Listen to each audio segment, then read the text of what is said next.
এখন বাজে ভোর 5টা। আগের ভিডিওটা কি জানি কি হয়েছে, আধাতেই কেটে গেছে। দাদু ঘুম থেকে উঠে আমাদের ঘরে যেগুলো ছোট সদস্য আছে তাদেরকে বার করছিল। এবার তোমাদের মনে প্রশ্ন থাকতে পারে যে থাকার ঘরে গরু কেন? অ্যাকচুয়ালি আমাদের যে গরুর ঘরটা আছে সেখানে বড় আর ছোটদের জন্য আলাদা, কিন্তু এখন যখন ছোটগুলো বড় হয়ে গেছে তাই আর কি একটু অসুবিধা হয়, তাই এই ছোট্টরা থাকার ঘরের বারান্দাতে থাকে। কিছুদিনের মধ্যে নতুন করে আরো একটা ঘর বানানো হবে, তখন আর কোনো সমস্যা হবে না। ঘুম থেকে উঠেই আমার প্রায় সব কাজই কমপ্লিট, যেমন কাপড় ভিজালাম, ঘরে এসে বিছানাটাও গুছিয়ে নিলাম, ঘরের প্রত্যেকটা রুম সুন্দর করে এক এক করে ঝাড়ুও দিয়ে দিলাম। ঝাড়ু দেওয়া শেষ করে গোবর জল গুলে সারা বাড়িতে গোবর জলের ছিটাও দিয়ে দিচ্ছি। গোবর জলে ছিটা দেওয়া হয়ে গেলে সারা বাড়িটা সুন্দর করে ঝাড়ু দিয়ে দিচ্ছি। কি জানো তো, গাছে এত পরিমাণ গোলাপ হয়ে গেছে আর সব পাপড়ি যেহেতু ঝরে পড়ে গেছে সেগুলো দেখে খারাপও লাগছে, কিন্তু সেগুলো কোনো কাজে লাগাতেই পারবো না। আচ্ছা, এবার তোমাদেরকে দাদু কিছু কথা বলবে, সেগুলো শোনো।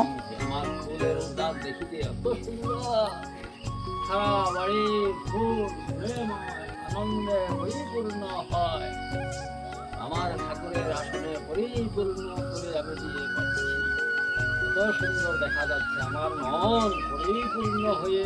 কথাগুলো শুনলে তো? আগে একটা সময় ছিল যখন আমরা এখানে নতুন এসেছি, তখন বাড়িতে সেরকম ফুলের গাছ কিছুই ছিল না, তখন এর ওর বাড়ি থেকে এনে পুজো দেওয়া হতো। কিন্তু এখন যখন নিজের বাড়িতে এত ফুল হয়ে গেছে, সত্যি অনেক ভালো লাগছে। ঠাকুরের আসন পুরো ভর্তি করে দেওয়ার পরও গাছে অনেক ফুল রয়ে যায়। তোমরা তো দেখলে ঘুম থেকে উঠে ফার্স্টেই কাপড়গুলো ভেজালাম। সার্ফগুলো জলে অনেকক্ষণ ধরে কাপড় ভিজিয়ে রাখলে কাপড়গুলো খুব ভালোভাবে পরিষ্কার হয়, তাই কিন্তু আমি সবার প্রথমে কাপড়গুলোই ভিজিয়ে রেখেছিলাম, তারপরেই বাদবাকি যেগুলো কাজ ছিল সেগুলো শেষ করলাম। আর এই শুধু কয়েকটা এটো বাসনই ছিল। কলপারে যদি একটু পরিমাণে হলেও শকরা কিছু থাকে তাহলে কিন্তু আমার একেবারেই ভালো লাগে না, তাই কিন্তু কাপড়গুলো কাচতে বসার আগে আমি কলের পাড়টা সুন্দর করে সাফা করে নিচ্ছি। আমি কিন্তু ছোট থেকেই দেখে এসেছি ঠাকুমা আর মা কাপড় ধোয়ার এমন ভাবেই আগে প্রায় আধা ঘন্টা আগে কাপড়গুলো ভিজিয়ে রাখতো, তাতে করে বেশ ভালো পরিষ্কারও হয়। আর আমিও এখন সেম ভাবেই করি। আচ্ছা, এখন কিন্তু আমি সমস্ত কাপড়গুলো সুন্দর করে কেচে আমি এবার ধুয়ে নিচ্ছি। আচ্ছা, আগে একটা ভিডিওতে কেউ একজন কমেন্ট করেছিল যে তোমার কি এক বালতি জলে সবগুলো কাপড় ধোয়া হয়ে যায়? আচ্ছা, তোমরাই এটা বলো, এতগুলো কাপড় কি এক বালতি জলে ধোয়া সম্ভব? ভিডিওতে তো আমি তোমাদের সাথে একটু একটু করে কেটে কেটে শেয়ার করছি। সার্ফ দিয়ে ধোয়া কাপড়গুলো তো 2-3 বার করে ধুতেই হয়, না হলে তো কাপড়ের ওই ফেনাগুলো রয়েই যায়, তো এটা কখনো হয়ই না। তোমরা যতটা দেখো ততটা তো কিছুই না, আমি তো তোমাদেরকে অল্প অল্প করে কেটে কেটে দেখাই। এই কাপড়গুলো ধুতেই কিন্তু আমার অনেকটা সময় লেগে গেছিল। আমি তো অনেক সকালে উঠেছি, বললামই তো 4:30টার দিকে উঠেছি, আর এখন মোটামুটি 8টা বেজেই গেছে। আমার এখন সকালের কাজ প্রায়ই শেষ।